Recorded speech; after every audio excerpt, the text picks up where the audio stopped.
Dear aspirants, welcome to Kicks Super Silver Series. 25 questions on current affairs.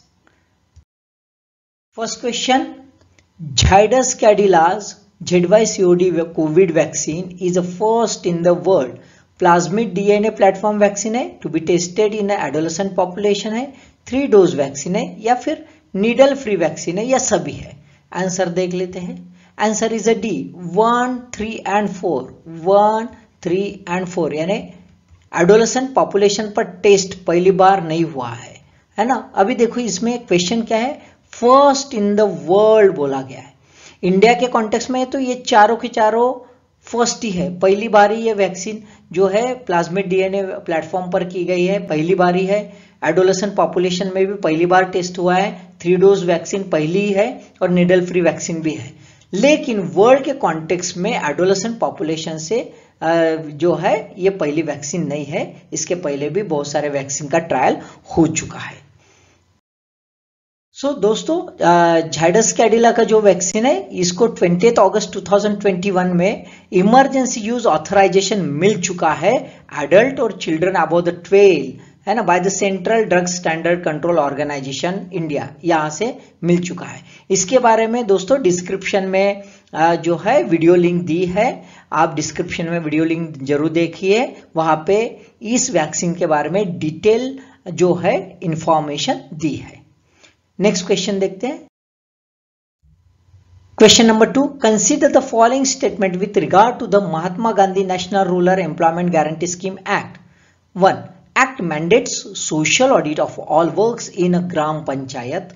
2nd, social audit is a key parameter of the financial management index used to judge efficiency of states in management of finances of the scheme.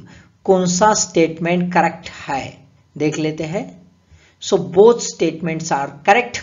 Social audit is a compulsory within the act, है ना. ये जो act है इसमें ही इसका जो है provision है, प्रावधान है.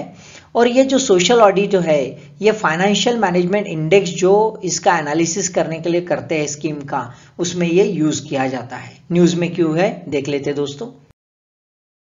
In news ministry of rural development release data और पता चला है कि पिछले 4 साल में है ना 935 करोड़ का मिस एप्रोप्रिएशन हो चुका है. ये कहाँ पता चला है, तो सोशल ऑडिट यूनिट जो है रूरल डेवलपमेंट डिपार्टमेंट के, ये इन्होंने 2.65 लाख ग्राम पंचायत का ऑडिट किया अक्रॉस द इंडिया और वहां से ये पता चला है.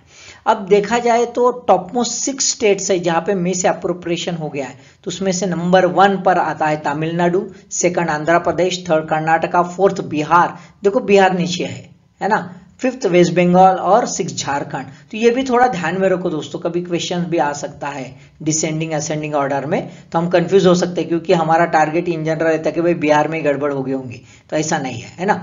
अभी 0 मिस एप्रोप्रिएशन की रिपोर्ट है. राजस्थान, केरला, अरुणाचल प्रदेश, गोवा, लद्दाख, अंडमान निकोबार, लक्षद्वीप, पुडुचेरी, दादर एंड नगर हवेली और दमन एंड दीव, ये जो ये है स्टेट्स और यूनियन टेरिटोरीज, यहाँ पे एक भी मिस एप्रोप्रिएशन नहीं मिला है.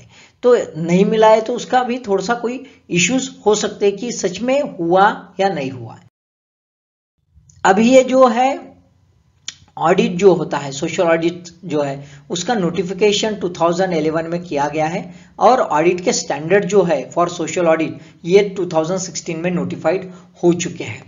अब हर साल जो है मिनिस्ट्री ऑफ रूरल डेवलपमेंट ये social audit assessment report in general जुलाई में डिक्लेयर कर देता है.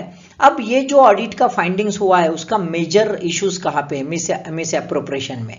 तो bribery was one of the component. Payment to non existent person, आदमी नहीं और पेमेंट हो गया है, कितना डेंजर काम है. बाद में ऐसा है payment to vendors for material procured at high rate, मतलब रेट ज्यादा कोट कर दिए गए तो एक्सेस पेमेंट हो गया है, ज्यादा का पेमेंट हो गया.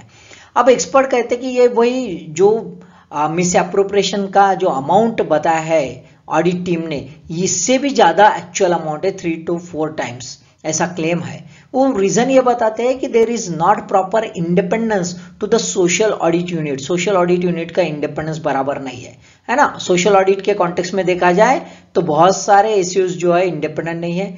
ऑडिट की क्वालिटी बहुत ही पुअर है, यानी ऑडिटर्स जो है वो एक्सपर्ट स्किल्ड प्रोफेशनल बराबर नहीं है, और एक्शन जो होती है फाइंडिंग्स के बाद वो बहुत ही पुअर लेवल पर होती है. These are the some reasons. Question number 3. China's national legislature on the 20th August 2021 formally endorsed the three-child policy. What is or are the objectives of this policy? 1. Increase birth rate.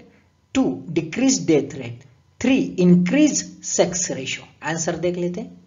Answer is A, है ना. The main motive, main target is increase birth rate. Birth rate बढ़ाने के लिए ये जो है 3-child policy बनाई गई है. देखो दोस्तों, अभी इसके पहले जो था 1 जनवरी 2016 में China already shifted from the one child policy to 2-child policy, क्योंकि 1-child पॉलिसी के काफी कुछ इश्यूज थे. एक तो पॉपुलेशन का जो ग्रोथ है वो रुक गया था, थम गया था, है ना, बड़ा इश्यूज आ रहा था, और साथ में जो है सेक्स रेशो जो है उस पर भी बुरा असर गिर रहा था. सेक्स सिलेक्टिव अबॉर्शंस जो है ये चीजें ज्यादा बढ़ रही थी, है ना. अभी ये 1-child पॉलिसी है, इससे और एक बेनिफिट हो गया है चाइना को कि पिछले वक्त में अराउंड 400 मिलियन बर्थ जो है वो रोक सके हैं. अभी फिलहाल में जो है चाइना प्रोपोगेट कर रहा है 3-child पॉलिसी, लेकिन चाइना के अपने इश्यूज है. Chinese people facing the problem of high cost of growing the child, और इसी वजह से वो ज्यादा बच्चे पैदा नहीं करना चाहते. तो इसी वजह से ये जो 3-child पॉलिसी है इसमें इंसेंटिव भी गवर्नमेंट देना चाहती है, इकोनॉमिक सपोर्ट भी प्रोवाइड करना चाहती है हर एरियाज में. Finance, tax, insurance, education, housing, employment, है ना, ये सब में वो बेनिफिट देना चाहती है, ताकि जो कपल्स है वो एटलीस्ट 3-child जो है वो ग्रो करने के लिए तैयार हो जाए, है ना. अभी यदि देखा जाए तो मेजर इश्यूज क्या है, तो मेजर इश्यू है there is a demographic crisis, कि जो एज पीपल है, the people population above the age of 60 years वो बहुत ज्यादा बढ़ गए हैं, 264 मिलियन हो गए, और इसी वजह से डेमोग्राफिक जो पिरामिड है वो पूरा बदल गया है. ऐसा ऐसा ऐसा ऐसा ऐसा इस ढंग से हो रहा है, ये भी यहाँ पे ऐसा, है ना, इस टाइप का हो रहा है वो, है ना. ये भी कम हो गया. एक्चुअली यूथ पॉपुलेशन जो है ये बहुत ही कम हो गया है, थोड़ा सा श्रिंक हो गया ऐसा, है ना. और ये एज पॉपुलेशन बढ़ रहा है, और जो यंग चिल्ड्रन है वो भी कम हो रहा है. तो ये जो है वर्किंग पॉपुलेशन थोड़ा श्रिंक होने की वजह से यहाँ पे इकोनॉमी में बर्डन बढ़ रहा है, और इकोनॉमिकली चाइना जो है उसको प्रॉब्लम्स आ रहे वर्क फोर्स कम होने की वजह से. और साथ में खास बात यह है कि इसकी चाइनीज का फर्टिलिटी रेट भी बहुत कम हो गया था. It is now below the replacing. देखो रिप्लेसमेंट लेवल क्या है, ताकि सस्टेनेबल पॉपुलेशन रहे, दैट इज 2.1, और अभी फिलहाल में यदि फर्टिलिटी रेट देखे तो देखो 1.3, यानी यहाँ पे निगेटिव ग्रोथ फ्यूचर में हो सकती थी, ये पॉसिबिलिटी है. इसको देख के ही चाइना ने ये पॉलिसी शिफ्टिंग कर लिया है. 4th question, peer to peer lending is the unsecured loan with high returns. देख लेते हैं. सी, बोथ अनसिक्योर्ड लोन होते हैं ये, और लोन विथ हाई रिटर्न, ज्यादा से ज्यादा इसमें रिटर्न्स मिलते हैं. क्या है पीयर टू पीयर लेंडिंग, थोड़ा ब्रीफली देख लेते हैं. अभी देखो क्या हो गया है. ऑन द 21 अगस्त 2021 जो है फिनटेक प्लेटफॉर्म क्रेड जो है इसने अनाउंस कर दिया P2P लेंडिंग, है ना, क्रिएट कर दिया है क्रेड मिंट करके, ये प्लेटफॉर्म बना दिया है. इसके तहत कंपनी के जो यूजर्स है वो अपना मनी जो है वो 9% रेट ऑफ इंटरेस्ट पर एनुअल बेसिस के इस पर पीयर टू पीयर लेंडिंग कर सकते हैं. ये नया नहीं है, आरबीआई जो है आरबीआई ने इसको अप्रूवल दे दिया ये सर्विसेज को सिंस 2017, और इसी वजह से आरबीआई की अंडर रेगुलेशन में ये सब सर्विस आती है. इसमें क्या है कि जो ये होता है मनी प्रोवाइडर जो होता है, लोन देने वाला होता है, ये लोन जो मांगने वाला है पोटेंशियल बरोवर्स जो है ये एक सर्विस प्रोवाइडर ढूंढ लेता है दोनों को, और दोनों को जो है ये एक दोनों को हाथ मिला के, है ना, जो सर्विस प्रोवाइडर होता है ये सर्विस प्रोवाइडर का काम ही है कि इन लोगों को मिला के देना, जिसके पास पैसा है और जिसको पैसा चाहिए। तो ऑब्वियसली ये अच्छा पीयर टू पीयर जो है अच्छा क्या माध्यम है, जरिया है क्रेडिट फैसिलिटीज जनरेट करने का, है ना। अब ये जो है लेंडर जो है वो अलग अलग मोड पर अपना रिटर्न्स प्राप्त कर सकते हैं। मंथली इंस्टॉलमेंट में भी वो कर सकते हैं, एनुअल जो है डायरेक्ट पूरा का पूरा रिटर्न जो है वो भी ले सकते हैं। ये मॉडल जो है buy now and pay later, ये सिस्टम में भी ये मॉडल यूज किया गया है।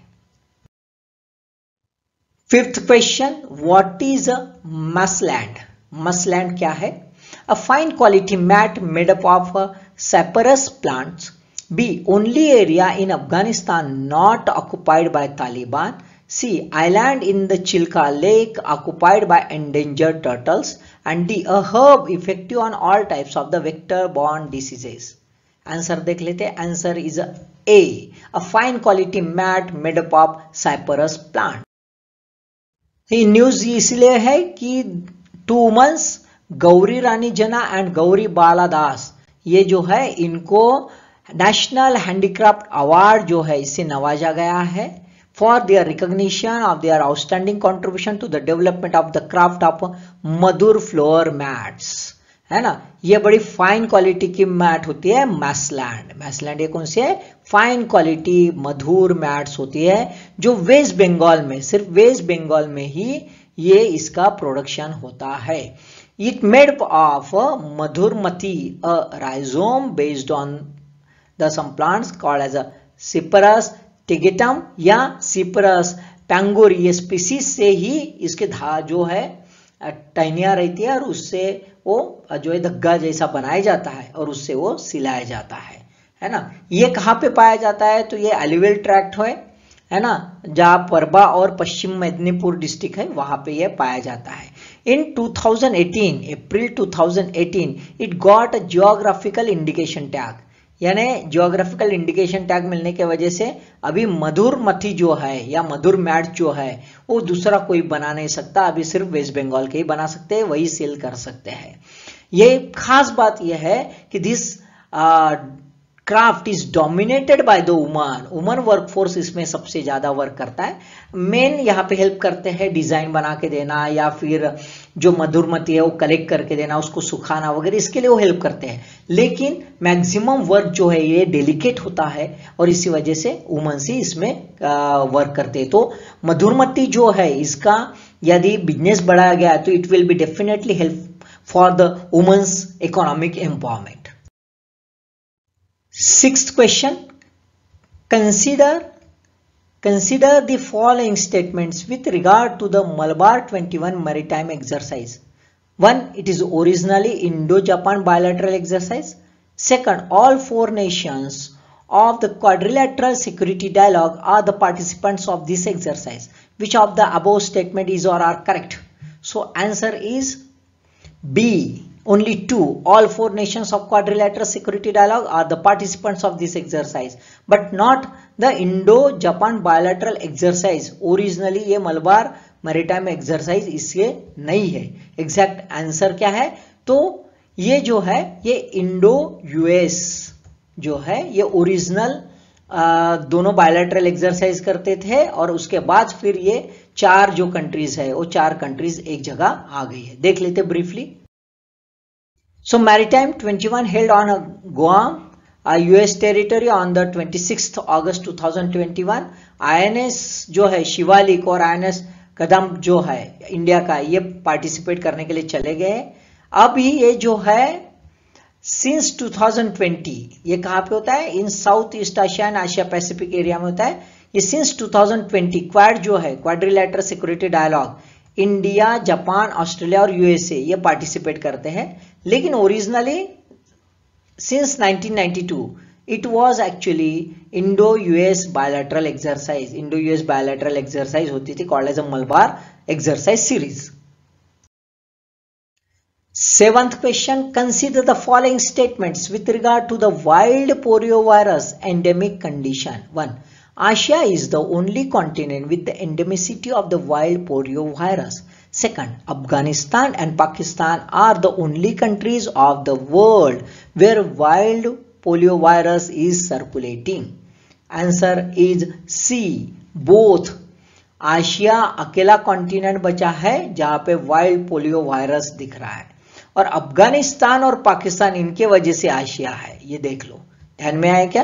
ये दो ही कंट्री में हमें वाइल्ड पोलियो वायरस की एंडेमिसिटी दिख रही है ना।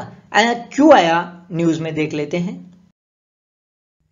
हेल्थ मिनिस्ट्री जो है इंडिया की, उसने डिसाइड कर लिया है फ्री पोलियो वैक्सीन जो भी अफगानिस्तान से यहाँ पे इंडिया में आ रहे रेफ्यूजीज वगैरह, उनको फ्री पोलियो वैक्सीन दिया जाए ताकि इंडिया में सर्कुलेट ना हो। Because India already received it's polio free certification along with the entire south East Asia region on the 27 मार्च 2014, है ना। 27 मार्च 2014 को ही ये रीजन इंडिया के साथ ये रीजन को पोलियो फ्री कर दिया गया है। अब पोलियो वायरस जो है ये दो कंट्रीज में मिल रहे हैं। इसका रिपोर्ट 2020 में पता चला है, अफगानिस्तान में 34 और पाकिस्तान में 63। So just for the preventive measure India जो है फ्री पोलियो वैक्सीन दे रहा है, ये जो भी अफगानिस्तान से लोग इंडिया में आ रहे हैं। Eighth question, mystery shopping is a form of primary market research, a purpose to punish the violators of the norms, can apply to check the employees' morality and effectiveness. So answer is a D, 1 and 3 only, 1 and 3। Punishment के लिए नहीं होता है, तो ये primary market research होता है जो एम्प्लॉयज सच में काम कर रहे हैं नहीं कर रहे, या एनालाइज करने के लिए नॉर्म्स के हिसाब से चल रहे या नहीं चल रहे, इसके लिए ये यूज किया जाता है। रिसेंटली न्यूज इसलिए आई कि कंपटीशन कमीशन ऑफ इंडिया जो है ऑन द 23 अगस्त 2021 इसने फटकार दिया है मारुति सुजुकी इंडिया लिमिटेड को, और 200 करोड़ का फाइन ठोक दिया उनके ऊपर कि डीलर्स जो है वो डिस्काउंट दे रहे थे अपने कस्टमर को, लेकिन कंपनी कह रही थी कि बियॉन्ड प्रिस्क्राइब जो लिमिट कंपनी दे उसके ऊपर नहीं करे। और कंपनी को ये पता चला कि कुछ लोग कर रहे हैं, तो कंपनी ने वो डीलर को जो है थोड़ा सा पनिशमेंट दे डाला, फटकार डाला। तो इसी वजह से वो कंप्लेंट डाली गई और उसका फटकार अभी मारुति सुजुकी इंडिया लिमिटेड को बैठ गया है ना। तो मारुति सुजुकी क्यों करती थी? तो मारुति सुजुकी चाहती थी कि भाई ये जो है ब्रांड जो है उनका, वो ब्रांड बना रहे, इंटर ब्रांड और इंट्रा ब्रांड कंपटीशन बना रहे, और इसी वजह से बेस्ट प्राइस देने के लिए जो है उन्होंने अपने नॉर्म्स बनाए थे, ऐसा उनका अपना डिफेंस था। लेकिन सीसीआई ने जो है उनका सुना नहीं और उन पर पेनल्टी ठोक डाली। 9th question, Kravik Russian frigates made for the Indian Navy have reduced radar across the section as well as electromagnetic, acoustic and infrared signatures. Which factors is or are responsible for such maneuverability? है ना, ये ऐसा जो है ये Krivak Russian frigates कैसे बच जाती है, तो व्हाट आर द फैक्टर्स?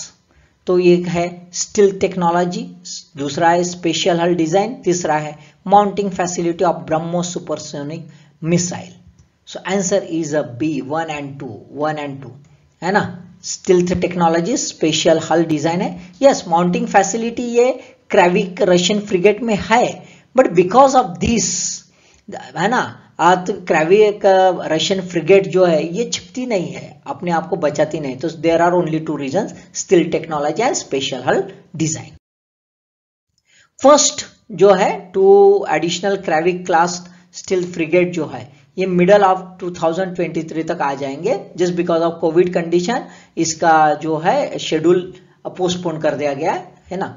अक्टूबर 2016 में एक एग्रीमेंट हो गया था जहां पे 4 क्राविक यानी तलवार क्लास फ्रिगेट्स जो है वो दिए जाएंगे। उसमें से 2 जो है ये रशिया का जो यांतर शिपयार्ड है ना, वो यांतर शिपयार्ड में ये तैयार किए जाएंगे, और 2 जो है वो गोवा शिपयार्ड में बनाए जाएंगे। यानी इसमें फिर इंडिजिनियस टेक्नोलॉजी का भी यूज हो सकता है। It is a part of the project 11356 जो इंडो रशिया प्रोजेक्ट है, उसका ये टाइटल है। इसमें खास बात क्या है, इसकी स्पीड अच्छी है, 30 नॉट्स की है, डिस्प्लेसमेंट 4000 टन्स का है, और आर्सेनल इसमें ब्रह्मोस सुपरसोनिक क्रूज मिसाइल लगाई जाएगी। 10th question, e-Shram portal launched by the Union government on the 26th August 2021 aim to register the rural youth above the age of 18 to prepare data for implementation of Manrega scheme.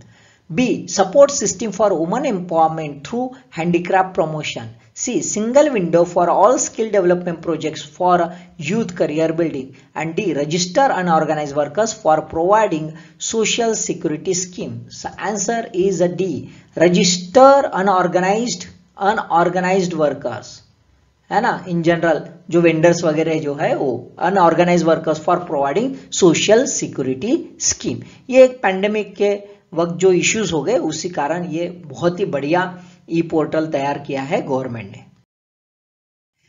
ये database है of unorganised sector workers launch by the ministry of labour and employment, है ना. ये 12 digit का unique ID बनने वाला है और इसके आधार पर जितने भी सोशल सिक्योरिटी स्कीम है उनके इसमें इंक्लूड करने के लिए, इन सब वर्कर्स को इंक्लूड करने के लिए बनाया गया है ना. अब ये रजिस्ट्रेशन वर्कर्स जो है ये कोऑर्डिनेट करेंगे labour ministry, state government, trade union, सीएससीज जो है इनके कोऑर्डिनेशन से ये सब चीज की जाएगी, है ना. अनऑर्गेनाइज सेक्टर में यानी कौन, कंस्ट्रक्शन वर्कर है, माइग्रेंट वर्कर है, गिग वर्कर्स है, स्ट्रीट वेंडर्स है, डोमेस्टिक वर्कर्स है, एग्रीकल्चर वर्कर्स है, और बहुत सारे अनऑर्गेनाइज वर्कर्स है. इन सबका यहाँ पे इंक्लूजन किया जाएगा.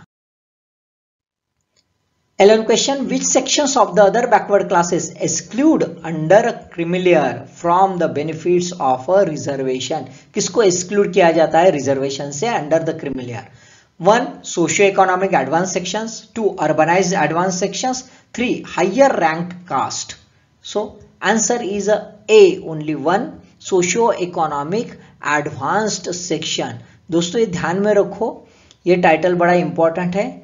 रिजर्वेशन के लिए इन जनरल क्राइटेरिया हम क्या रखते हैं, socio educational backwardness. It is a criteria for a reservation. ठीक है, रिजर्वेशन देना है तो. लेकिन ओबीसी अदर बैकवर्ड क्लास जो है इसमें जो एडवांस सेक्शन है वो एडवांस सेक्शन को एक्सक्लूड करने के लिए सोशियो के साथ इकोनॉमिक ये वर्ड इस्तेमाल किया गया है. न्यूज में क्यों है देख लेते हैं. तो न्यूज में इसलिए है कि सुप्रीम कोर्ट ने हरियाणा के जो गवर्नमेंट की एक्शन है क्रिमिलेयर लगाने की उसके वो फटकारा है 24 अगस्त 2021 को. कहा है कि economic criteria should not be sole basis. Word ही है सोशियो इकोनॉमिक, ऐसा वर्ड ही नहीं है, सिर्फ इकोनॉमिक, बराबर है. तो बैकवर्डनेस एनालाइज करना है तो सिर्फ इकोनॉमिक क्राइटेरिया सफिशिएंट नहीं है, तो social advancement, higher employment in the government service वगैरह ये सब लागू हो जाएगा, है ना. ऐसा सुप्रीम कोर्ट ने कहा है और हरियाणा को बोला है कि आप फिर से रीनोटिफिकेशन निकालो. 12th question, consider the following statement with regard to the multi-mode hand grenades MMHG, a first ammunition of a public-private partnership model. पहला है ammunition. Its technology transferred from the DRDO to the private sector in 2016. मतलब ये public private transfer वाला है क्या technology का. Whether cater the needs of both army and air force. Answer देख लेते हैं. आंसर इज अ डी, है ना. 1, 2, 3 तीनों है. फर्स्ट एमुनेशन है पीपीपी, पहला मॉडल है, पहला एमुनेशन है. सेकंड टेक्नोलॉजी ट्रांसफर हो चुका है और तीसरा है कि ये आर्मी और एयरफोर्स दोनों को सर्विस देगा, दोनों की नीड प्रोवाइड करेगा. देखो यहाँ पे हम कंफ्यूज हो सकते हैं, मल्टी मोड हैंड ग्रेनेड बोल दिया है तो एयरफोर्स का क्या रह सकता है भाई काम, ऐसा हम सोच सकते हैं. ओके, तो don't be confused. Technology transfer जो है ये 2016 में डीआरडीओ ने इकोनॉमिक एक्सप्लोजिव लिमिटेड जो नागपुर महाराष्ट्र स्थित है वहां पे उनको ट्रांसफर कर दिया गया था.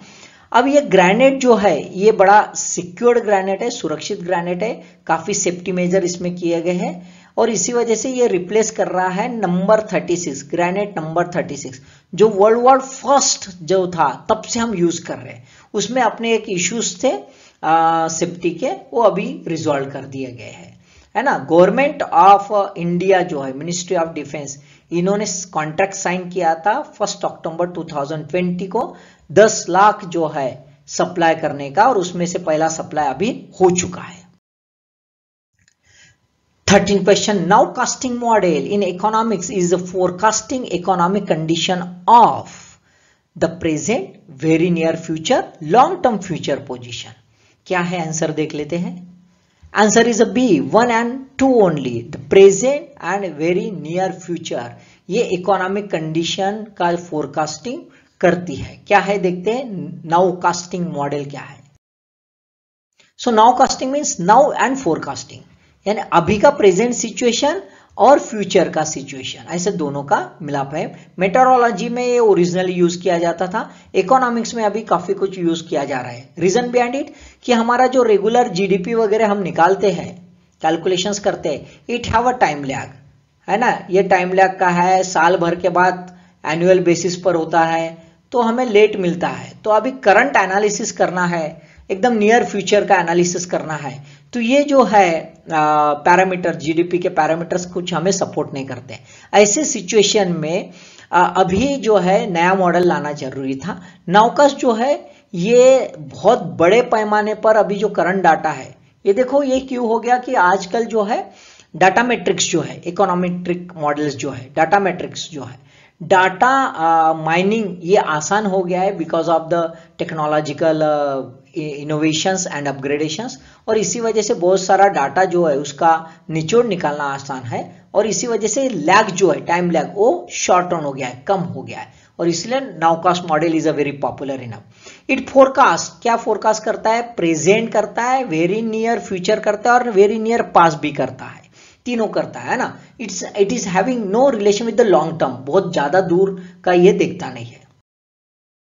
अब एसबीआई जो है इसने पहली बार यूज किया है इंडिया में, और उसके हिसाब से उन्होंने फोरकास्ट किया है कि इंडिया का जो फर्स्ट क्वार्टर का जीडीपी है, it might be about 18.5% with upward bias, है ना। ये क्यों है, तो just because of the having a low base in the last year का बेस कम था, इसलिए इस बार थोड़ा सा ग्रोथ दिख रही है। अब ये आरबीआई जो है, आरबीआई ने थोड़ा ज्यादा स्लॉट लगाया था प्रोजेक्शन का 21.4, उससे ये कम दिखता है ना। अब ये जो एसबीआई का नाउकास्टिंग मॉडल है, इसमें इन्होंने कितनी यूज किया है, 41 हाई फ्रीक्वेंसी इंडिकेटर्स यूज किए, उसका डाटा माइनिंग किया है, और फिर ये एनालाइज किया है। तो it is much more comprehensive और बहुत ज्यादा बेनिफिशियल अभी रहने वाला है। 14th question, although the Indian government pursuing disinvestment and privatization in banking and insurance sector, but it won't exit these sectors fully, यानी पूरे के पूरे ये सेक्टर छोड़ नहीं देंगे, ऐसा स्टेटमेंट है। There will be a minimum presence of a government in this sector, इस सेक्टर में गवर्नमेंट का मिनिमम प्रेजेंस रहेगा, पूरा का पूरा बेचडाल झोलालाल ऐसा नहीं करेंगे, ऐसा ये स्टेटमेंट है। बिकॉज क्यों, These sectors are classified by the government as, क्यों ऐसा नहीं करेंगे, तो ये सेक्टर कौन से है, whether strategic sector, non strategic sector, public companies, departmental undertakings. A strategic sector, these are classified as a strategic sector, now declared as a classic strategic sector by the government, and hence and there must have to be a minimum government presence in this sector। News इसमें आई है कि finance minister honourable Nirmala Sitharaman जो है, उन्होंने 25 अगस्त 2021 को public sector bank की meeting थी बॉम्बे में, वहां पे डिक्लेयर कर दिया गया है कि एलआईसी और जनरल इंश्योरेंस और बैंक जो है ये स्ट्रेटेजिक सेक्टर में आते हैं। 15th question, consider the following facts with regard to the women in police force across the state in India. First, Bihar have a highest percentage of women police force. Second, Jammu Kashmir have a lowest percentage of women police force. Third, not all states have a reserved some post for a woman. Which of the above fact is or are correct? Answer देख लेते हैं। Answer is a D. All three are correct. Bihar में जो है सबसे ज्यादा police force है ना, परसेंटाइल हिसाब से। जम्मू कश्मीर में सबसे कम है, और सभी स्टेट में वुमेन्स को पुलिस फोर्स में रिजर्वेशन नहीं है। देख लेते हैं क्या है मांजरा। देखो न्यूज में है तो पूरे इंडियन पुलिस फोर्स का एनालिसिस करें तो सिर्फ 12% वुमन का पार्टिसिपेशन है। अब खास बात है कि कोई भी ऐसा स्टेट नहीं जहां पे रिजर्वेशन का क्राइटेरिया था और रिजर्वेशन का टारगेट उन्होंने अचीव किया है ना। अब और खास बात है, बड़ा दुख भरी बात है कि हायर रैंक्स पर जो है ऑफिसर्स रैंक पर है ना, उनका पार्टिसिपेशन मियर 8.7% है। See how the police service is a gender bias और जेंडरी अनइक्वल है ना। बिहार जो है यहाँ पे 25% नॉन गैजेटेड है, लेकिन गैजेटेड ये जो है बहुत ही कम है, 8% ही है। क्या रीजन है? जस्ट पैट्रियार्कल प्रिजुडाइसिस है ना। पुलिस सर्विस सही नहीं रहती, लड़कियों की तरफ देखने का नजरिया है ना, फील्ड जॉब बराबर नहीं रह सकते, ऐसा पुलिस फोर्स में ही सोचा जाता है ना। और खास बात है कि बेसिक एम्यूनिटीज जो है, इंफ्रास्ट्रक्चर जो है ना, वुमेन्स के लिए वो भी नहीं है। सिंपल से टॉयलेट्स भी जो है वो भी फैसिलिटी बहुत सारे स्टेशंस में नहीं दिखती, और इसीलिए बहुत सारी वुमेन्स जो है ये इच्छुक भी नहीं है। These are the some reasons. There is a need of है ना much more comprehensive police reform to make it more and more democratic at the gender level. 16th question, Sujalam campaign deal with bringing all wastelands under cultivation, educational inclusion policy for children of remote areas, grey water management at a village level, generating high skill employment opportunities to the rural youth at local market. Answer is a C, grey water management at a village level. देखो, जल शक्ति ministry जो है उन्होंने launch कर दिया है 25 अगस्त 2021 को 100-day campaign to create 1 million soak pits in villages across the country. ये जो ग्रे वाटर है, गंदा पानी जो होता है ना, अपना टैप वाटर का वगैरह जो है, उसको क्लॉक करने का, अंदर में डालने का और वाटर टेबल मेंटेन करने का और गंदगी फैलाने का नहीं होना चाहिए। ये सब चीज के लिए सोकपिट बनाए जाते हैं, यानी 2-way गेन है। एक तरफ से जो पानी बहता है रास्ते पर वो बहेगा नहीं, दूसरा उसका जो है सिपेज हो जाएगा प्रॉपर वे से, तो वाटर टेबल बढ़ जाएगा। And it's a part of a Swachh Bharat mission phase 2 termed as ODF plus open defecation free status.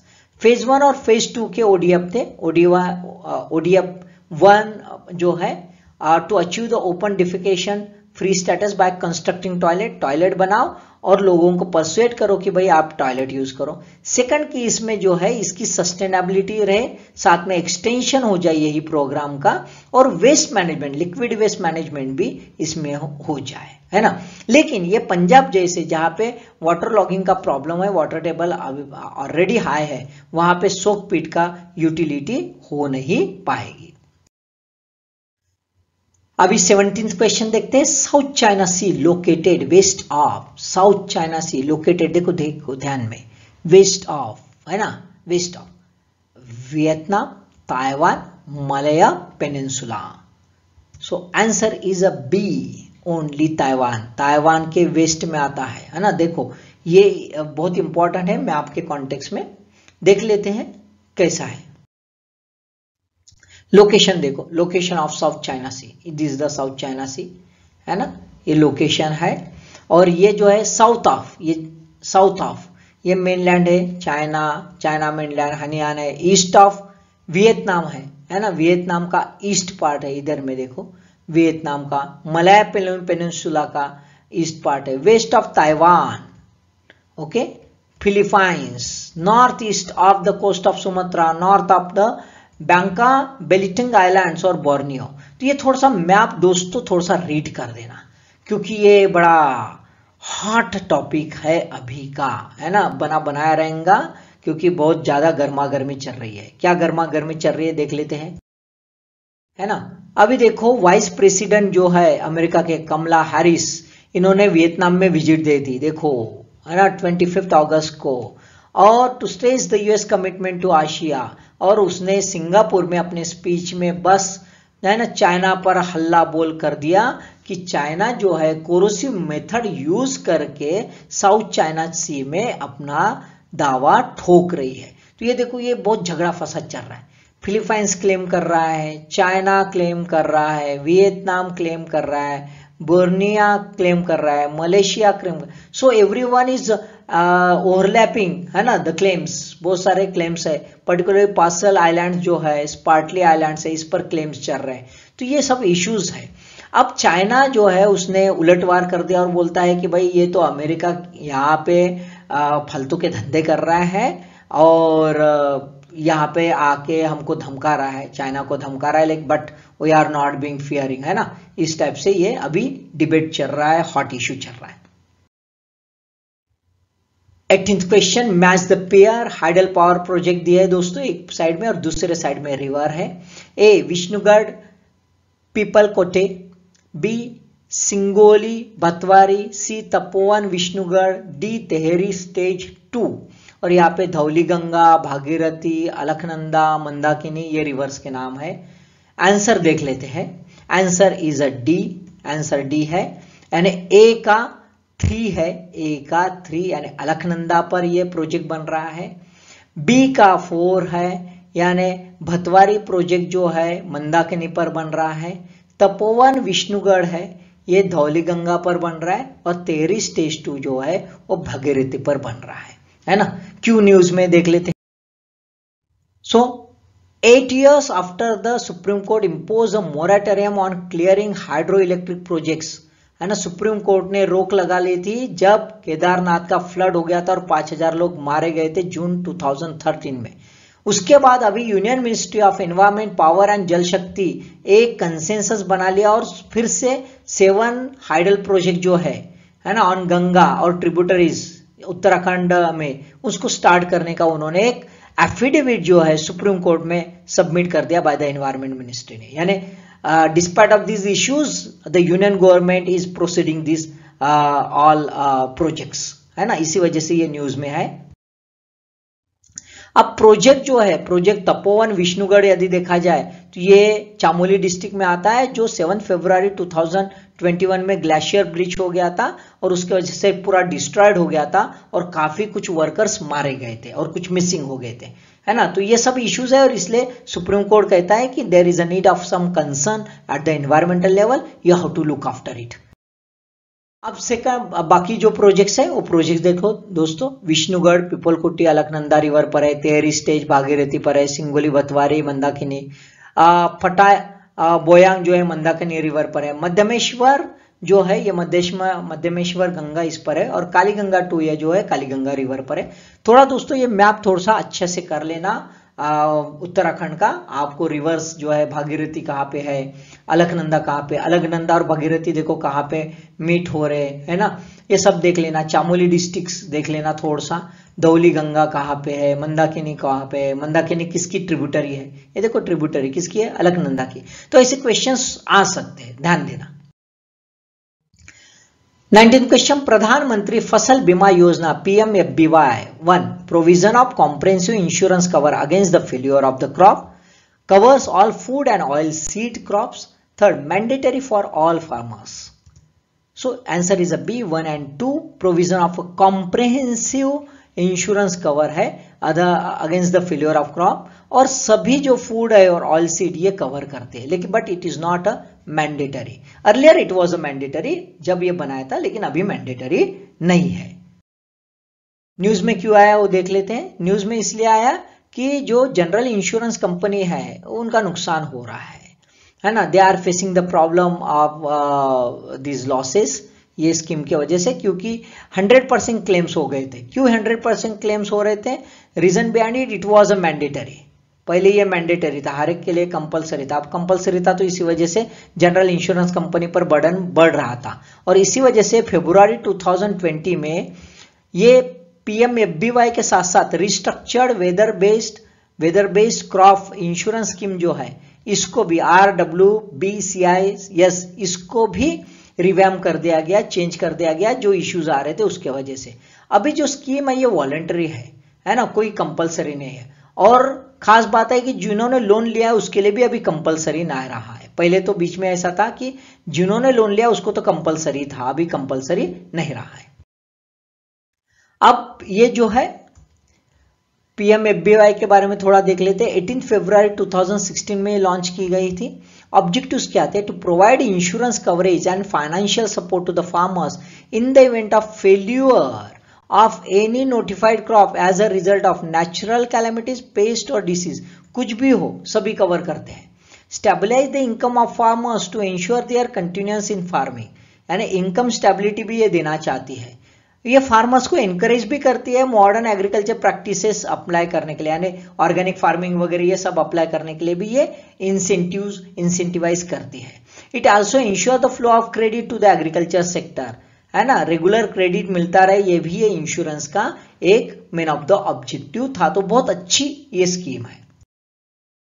अब ये स्कीम में सभी जो फूड, ऑयल सीड्स, क्रॉप्स वगैरह ये सब कवर होते हैं. साथ में एनुअल कमर्शियल और हॉर्टिकल्चर क्रॉप्स कवर होते हैं जो पास ईल्ड डाटा अवेलेबल है जिसका, and which are requisite number of crop cutting experiments है वो भी इसमें इंक्लूड होता है. स्कीम जो है ये एम्पैनल्ड जो जनरल इंश्योरेंस कंपनी है उसके थ्रू की जाती है. ये स्टेट गवर्नमेंट जो है बिडिंग करता है और उसके थ्रू एम्पैनलमेंट डिक्लेयर किया जाता है.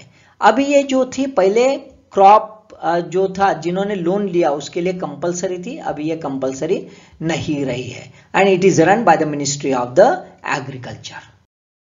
Question, RBI declared its resolution framework 2.0 on the 5th May 2021 for contemplating debt restructuring facility to the MSME sector, यानी माइक्रो स्मॉल और medium entrepreneur sector. Considering the following facts with regard to this facility, it is an extension to the one-time restructuring of existing loan permitted to the MSME which avail benefits of a resolution framework 1. There is a ceiling of loan worth of rupees 25 crore for such extension. कौन से facts correct है देख लेते दोस्तों. Answer is a B, only 2. There is a ceiling, मतलब पहला गलत है, जिन्होंने पहला फ्रेमवर्क में बेनिफिट लिया उनको यहाँ पे बेनिफिट नहीं मिलेगा, ऐसा इसका कहना है. देख लेते हैं इश्यूज क्या है.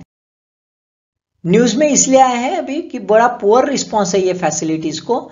सिर्फ 1% जो एलिजिबल कंपनीज इन्होंने ऑप्ट किया है. 96% जो है जो चाहते हैं कि करना चाहते हैं कि भाई ये इसमें यूज करना चाहते हैं वो सब इन्वेस्टमेंट ग्रेड के रेटिंग में है. रेटिंग अच्छा नहीं है. बहुत सारे एमएसएमई इंडिया की जो है अनरेटेड है और इसी वजह से ये मेजर इशू है. अब देखो स्कीम के बारे में क्या है वो थोड़ा ब्रीफली देख लेते. ये एक्सटेंशन दिया है फिर से, one time restructuring of existing loan permitted to MSME that are classified as a standard. देखो कौन सा है, classified as a standard without downgrade in the asset classification. ये स्टैंडर्ड एसेट डिक्लेयर कर दिया है इन द बैंकिंग में ये डिक्लेयर कर दिया गया है ना. सब स्टैंडर्ड होगा तो नहीं मिलेगा. MSME who avail the loan with aggregate exposure of less than 25 crore, है ना, ये सीलिंग लगा दी गई है ना. Retail borrowers who did not opt for resolution framework, जो रिटेल बोरोवर्स है जिन्होंने फ्रेमवर्क 1 में बेनिफिट नहीं लिया उनको बेनिफिट मिलने वाला है. साथ में रिस्ट्रक्चरिंग जो है ये फैसिलिटी फ्रेमवर्क में नहीं थी, है ना, और standard classified as a standard declare कर दिया गया था, उनको यहाँ पे एक एक्सपोजर दिया जाएगा और ये इनको भी एक एलिजिबल लेवल पर लाके इनको भी इसमें फैसिलिटी दी जाएगी. अब ये एक बार रिस्ट्रक्चरिंग हो गया लोन का एज अ स्टैंडर्ड कि उसके बाद विद इन 90 डेज इसका इनोकेशन करना जरूरी है. 21st question, which companies in India shall have to spend minimum 2% of their average profit for the previous 3 years on a corporate social responsibility activities each year as per the section 135 of the Companies Act 2013, है ना, कि 2% जो है minimum खर्चा करना पड़ता है as a CSR. तो कौन सी कंपनी होती है? एक minimum net worth of ₹500, minimum turnover of ₹1000 crore and minimum net profit of ₹5 crore. So answer is a D, 1 or 2 or 3, कोई भी एक, है ना, 1 और 2 और 3. मिनिमम नेटवर्थ 500 का रहे या मिनिमम टर्नओवर 1000 करोड़ का रहे या मिनिमम नेट प्रॉफिट 5 करोड़ का रहे. न्यूज में क्यों आए भाई? तो कॉर्पोरेट अफेयर्स मिनिस्ट्री ने थोड़ा क्लैरिफिकेशन कर दिया कि जो CSR expenditure in excess of mandated 2% हो गया था उसको जो है it can be set off against the mandatory CSR spend in the 3 subsequent fiscals, है ना, 3 जो है फिस्कल ईयर्स में उसको सेट ऑफ किया जाएगा। लेकिन एक्सेस जो CSR खर्चा किया प्रायर टू फाइनेंशियल ईयर 2021 उसको सेट ऑफ नहीं किया जाएगा, वो अलाउ नहीं किया जाएगा। कॉर्पोरेट डोनेशन जो गवर्नमेंट को दिए हैं on the 31 March 2021 in excess of CSR requirement could be set off, ये सेट ऑफ किए जाएंगे against the CSR expenditure requirement for the financial year 2021। Firms how to then, what is the condition, लेकिन firms have to ensure that funds transfer to the implementing agency are actually utilize, यानी utilization certificate लगेगा और जो काम के लिए दिए वही काम के लिए खर्चा हुए ये भी लगेगा, उसके बाद ही सेट ऑफ की फैसिलिटी दी जाएगी। Then the 22nd question, US dollar index 1 measuring dollars value relative to the 6 foreign currencies. Second, over half of the index value is represented by the dollar's value measured against the euro. Third, Chinese yuan is a part of this basket. Answer is B, 1 and 2 only. यानी 6 foreign currency के आधार पर dollar की value का index बनाया जाता है और ज्यादातर इंडेक्स का वैल्यू जो है वो यूरो कवर कर लेता है, लेकिन चाइनीज युआन जो है ये बास्केट में नहीं आता। देख लेते ब्रीफली। न्यूज में इसलिए आया कि recently US federal reserve chair जो है पॉवेल, इन्होंने अपने स्पीच में कहा था कि यूएस इकोनॉमी रिकवरी जो है उसके फिलहाल में इन्फ्लेशन चल रहा है but it is a transitory, इसलिए मैं कुछ छेड़छाड़ नहीं कर रहा हूं, है ना। अब उसमें ये है कि भाई डॉलर इंडेक्स जो है वो नीचे चला गया है, इट फेल बाय द 0.42%, है ना, इससे नीचे चला गया। इसी कॉन्टेक्स्ट में डॉलर इंडेक्स का अपना एक जो है एनालिसिस अभी क्वेश्चन बन सकता है। अब यूएस डॉलर इंडेक्स थोड़ा सा देख लेते हैं। यूएस डॉलर इंडेक्स ये जो है कैसा मेजर करते हैं, 6 फॉरेन करेंसी जो है उनके एक्सचेंज रेट के आधार पर उसका वैल्यू बनाया जाता है। अब यूएस डॉलर के साथ साथ 5 करेंसीज कौन सी है, तो जापानीज येन है, ब्रिटिश पाउंड है, कैनेडियन डॉलर है, स्वीडिश क्रोना है और स्विस फ्रैंक है। अब खास बात है कि ये जो वैल्यू है ये मल्टीप्लाई की जाती है उसके वेट के हिसाब से। अब ये पॉजिटिव नंबर रहती है ये वैल्यू जब यूएस डॉलर ये बेस करेंसी यूज किया जाता है, और ये नेगेटिव रहती है जब US dollar quote currency use किया जाता है। और इसमें यूरो जो है इसका कंट्रीब्यूशन सबसे ज्यादा है, वेट ज्यादा है, उसके बाद जापानीज येन और उसके बाद जो है ब्रिटिश पाउंड का वेट ज्यादा रहता है। अब इसमें यूरो और पाउंड जो है ये दोनों करेंसी जो है ना, तो ये यूएस डॉलर का बेस करेंसी पकड़ी जाती है क्योंकि ये दोनों का कोड जो है ये डॉलर के टर्म्स में होता है। तो ये बेसिक इंफॉर्मेशन है, कभी गूगली क्वेश्चन आ सकते तो ध्यान देना। Then the 23rd question, arrange the following countries in a descending order of a receiving number of refugees and asylum from Afghanistan in 2020. Iran, Pakistan, Germany, Turkey. देख लेते हैं। Answer is a C, answer is a C, 2 1 3 4, मतलब Pakistan number 1, Iran number 2, Germany number 3 and Turkey is a number 4। ये sequence है, ये थोड़ा सा confuse हो सकता है, जर्मनी हम सोच नहीं सकते तो इसी वजह से ये क्वेश्चन बन सकता है। अब दोस्तों ये इसलिए आया कि अभी वीडियो वायरल हो गया था, सैयद सदात जो थे foreign communication minister of Afghanistan, वो अभी जो है जर्मनी में जो है लिपिज एरिया जो है सिटी है, ईस्टर्न सिटी, वहां पे डिलीवरी मैन करके वो पाए गए हैं और इसी वजह से ये न्यूज में आया है। अब उनका जो क्वालिफिकेशन है आईटी एंड टेलीकम्युनिकेशन इंजीनियर है वो, और उसके सुटेबल वहां जॉब नहीं मिल रहा है क्योंकि जर्मन की अपनी एक पॉलिसी है and therefore he of for such a job, है ना। अब ये खास बात है कि पिछले सालों में जर्मनी में असाइलम की तादाद जो है ये 130% से बढ़ गई है और इसी वजह से ये न्यूज में देखो, पाकिस्तान, ईरान, जर्मनी, टर्की, है ना। इंडिया बहुत पीछे है, इंडिया ये आखिरी में है, ठीक है। 24th question, consider the following statement with regard to the foreign currency assets of the Forex Reserve of India. 1. It covers the major portion of Indian Forex Reserve. 2. It expressed in dollar terms. 3. It influenced by the appreciation and depreciation of non-US units like euro, pound and yen held in a forex reserve. Which of the above statement is or are correct? So answer is a D. 1, 2, 3 all 3 are correct है ना, तीनों correct है। यानी foreign currency asset जो है यानी FCAs जो है it have a larger major contribution है, मेजर पोर्शन कवर करता है। डॉलर टर्म्स में इसका जो है वैल्यू डिटरमाइंड होती है और बास्केट जो करेंसी है फॉरेक्स की जो है बास्केट करेंसी इंडिया की है ना, ये फॉरेन के सभी बास्केट करेंसी जो है ये भी इन्फ्लुएंस करते हैं। सो न्यूज में क्यों आया? तो इंडिया का फॉरेक्स एक्सचेंज रिजर्व जो है कॉन्सिस्टेंटली 2 वीक में घसर गया नीचे, कॉन्सिस्टेंट आ गया। देखो 13 अगस्त 2021 और 20 अगस्त 2021 है ना, ये इसमें फॉल हो गया है। देखो यहाँ पे इसका सबसे ज्यादा फॉल हो गया और इसी वजह से ये न्यूज में आ गया है। दोस्तों last question, hurricane Ida strike along Louisiana coast on 29th August 2021. Ida hurricane is 1. Extratropical cyclone, 2. Category 3 storm, 3. Developed in a Caribbean Sea. Answer is a C. Only 3 developed in Caribbean Sea है ना। देख लेते हैं exact क्या है ये hurricane. Hurricane blasted ashore along the Louisiana coast on 29th August 2021. It's powerful category 4, category 4 में आता है और ये ट्रॉपिकल साइक्लोन है। ये देखो यहाँ से आता है, ये यहाँ से आया है ना, इसलिए ट्रॉपिकल साइक्लोन है।